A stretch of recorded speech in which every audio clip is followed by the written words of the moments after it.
2 दिवसापूर्वी पंडित नेहरूंवर टीका केली अमित शहानी 370 कलमासंदर्भात. म्हणून कोणी अमित शहांवरती गुन्हा दाखल करणार आहे का?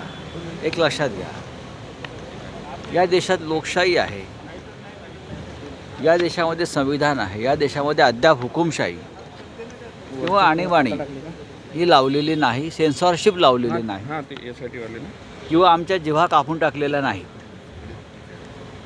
टीका टिप्पणी होतच असणार ना. आमच्यावर करता, आम्ही तुमच्यावर करतो. प्रधानमंत्री आहेत ते बरोबर आहेत, कोणी मंत्री आहे बरोबर आहे, कोणी मुख्यमंत्री आहेत बरोबर आहे. पण राजकीय भूमिका घेऊन जर कोणी टीका करत असेल आणि त्याच्यावरती एखाद्या पक्षाचे लोक गुन्हे दाखल करून त्यांना अटकाव करण्याचा प्रयत्न करत असतील तर ह्या लोकांना आम्ही आणीबाणीविरुद्ध लढा दिला असा डंका पिटण्याचा अधिकार नाही. आणीबाणीविरुद्धचा लढा हा या सेन्सॉरशिप विरुद्ध होता. हे जरा ह्या लोकांनी समजून घेतलं पाहिजे. या देशाचे प्रधानमंत्री ही एक महान संस्था आहे, ती व्यक्ती नाही. आमची टीका ही राजकीय असते, एखाद्या भूमिकेच्या विरुद्ध असते. या देशाच्या विरुद्ध एखादं काम करताना कोणी दिसत असेल त्याविरुद्ध असते. हे जर कोणाला मान्य नसेल तर त्यांनी या देशाचे संविधान वाचायला पाहिजे. सर, सरकारच्या हस्तक्षेपामुळे हिंदी में काय आदित्य ठाकरे यांच्यावर एसआयटी सरकारनं पोलीस विभागाला पत्र दिलं. जेव्हा जेव्हा नागपुरात येतात अशा पद्धतीनं त्यांना दबाव प्रयत्न होतोय का, काय म्हणाल त्याबद्दल? आपणच म्हणताय दबाव तंत्र. या दबाव तंत्राला आम्ही भीक घालत नाही. तुम्हाला SIT स्थापन करायची आहे एखाद्या विषयात, SIT स्थापन करा. तुम्हाला हा तपास CIAकडे द्यायचा असेल तर CIAकडे द्या. तुम्हाला KGBकडे द्यायचा असेल तर KGBकडे द्या. आपल्या राजकीय विरोधकांच्या संदर्भात खोटे भ्रम निर्माण करायचे, बदनामी करायची आणि आपली राजकीय पोळी भाजायची, हा बदनामी करण्याचा कारखाना आहे सध्याचं सरकार दिल्लीतलं आणि राज्यातलं. पण आम्ही त्यांना भीक घालत नाही. करा ना चौकशा, ज्या कोणाच्या करायच्या आहेत तेवढ्या करा. लाखो कोट्यावधी लोक शिवसेनेमध्ये आहेत, त्या प्रत्येकाची स्वतंत्र SIT लावा.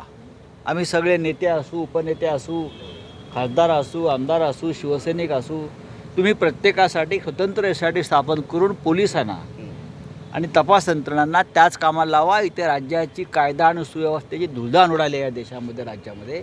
त्याविषयी आपण काय बोलू नका. ही SIT, ती SIT, ती SIT, ती SIT, या सगळ्या सरकारचं काम त्याच्यातच झालेलं आहे. आणि दुसरी काही कामं आहेत का बघा ना तुम्हाला. हां, किती वर्ष SIT सरकारं बदलणार आहेत 2024 नंतर. कोणी सत्तेचा अमरपट्टा बांधून इथे आलेला नाही आहे.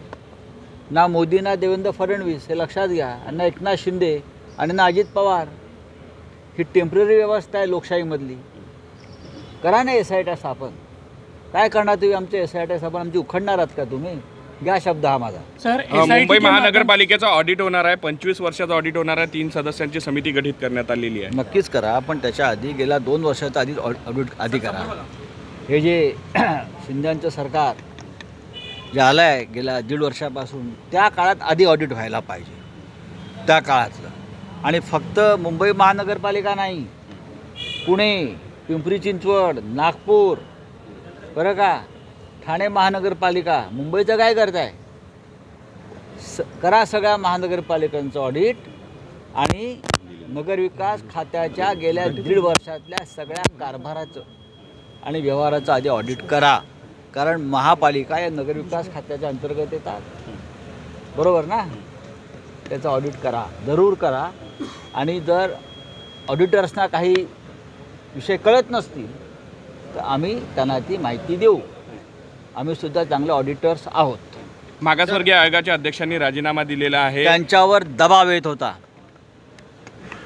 आधी सदस्यांनी राजीनामे दिले, आता मागासवर्गीय अध्यक्षांच्या समितीच्या त्या आयोगानं अध्यक्षांनी आहेत जस्टिस निरगुडे यांनी राजीनामा दिला.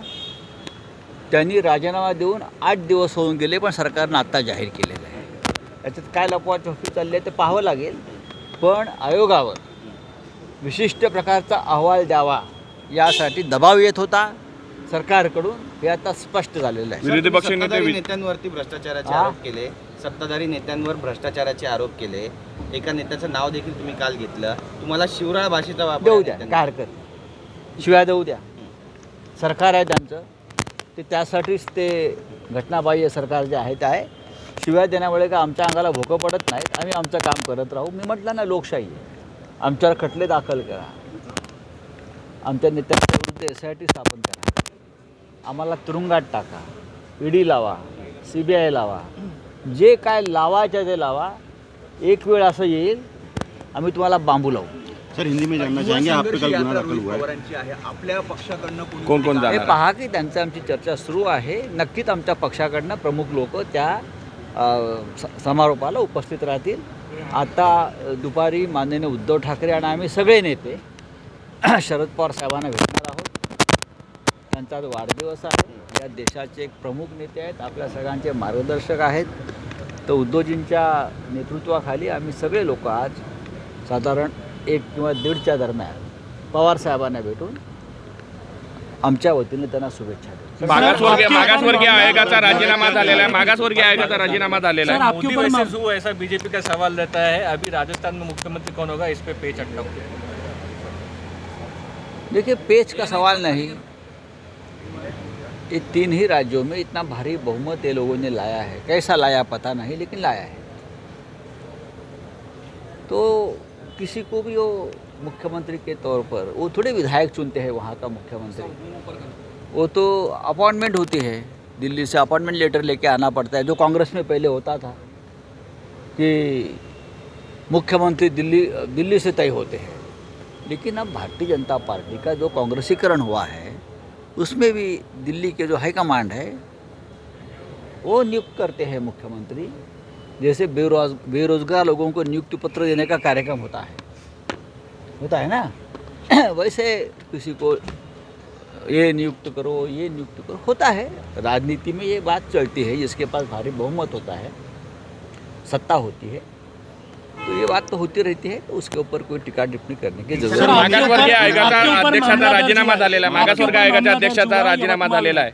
मागासवर्गीय आयोगाचा अध्यक्षाचा राजीनामा झालेला आहे. मेरे ऊपर जो मामला दर्ज हुआ है, क्यों हुआ है मुझे मालूम नहीं. कोई कहता है कि मैंने प्रधानमंत्री जी के ऊपर कोई टीका टिप्पणी की है. ठीक है, मैं सांसद हूँ, मैं इतने साल से राजनीति में हूँ. एक राजनीतिक भाषा होती है सभी की, अपनी अपना एक धर्म होता है. इस देश में अब तक सेंसरशिप इमरजेंसी नहीं लगी है. जब प्रधानमंत्री जी डिक्लेयर करेंगे इस देश में इमरजेंसी लगी है और आप सभी के लिखने और बोलने के ऊपर पाबंदी है, तो मैं ज़रूर विचार करूँगा कि हाँ ठीक है, अब इमरजेंसी है तो हमको ये देश छोड़कर चला जाना चाहिए या भूमिगत होना चाहिए, अंडरग्राउंड होना चाहिए, तब मैं विचार करूँगा. लेकिन जब तक इस देश में लोकतंत्र है तब तक मैं संविधान और कानून के दायरे में रहकर हमारी बात है वो जनता के सामने में रखना मेरा अधिकार है. 370 और जो- सुप्रीम कोर्ट का जो वर्डिक्ट है, डीएम के सांसद ने कल भाषण दिया. इंडिया अलायंस में थोड़ा पेच या नहीं, 370 जो सुप्रीम कोर्ट ने जो निर्णय लिया है हमने उसका समर्थन किया है. ऑडिओ येते का? हमेशा हमारी भूमिका रही है की कश्मीर से 370 को हटाना तर चाहिए. धारावीचा पुनर्विकास होतोय. वर्षा गायकवाडांनी काल सभागृहात मोठा आरोप केलेला आहे की निवृत्त पोलीस अधिकारी आणि एन्काउंटर स्पेशलिस्टकडून तिकडे घरं खाली करण्यासाठी लोकांवर दबाव खरं आहे. आणण्याचं धमकावलं जातं. खरं आहे. आणि त्यासाठीच काही अधिकाऱ्यांची खास नेमणूक आणि नियुक्ती केलेली आहे. आणि एखादं टोळीयुद्ध पूर्वी गँगस्टर्स जमिनी खाली करायचे आणि त्याच्या सुपाऱ्या दिल्या जायच्या.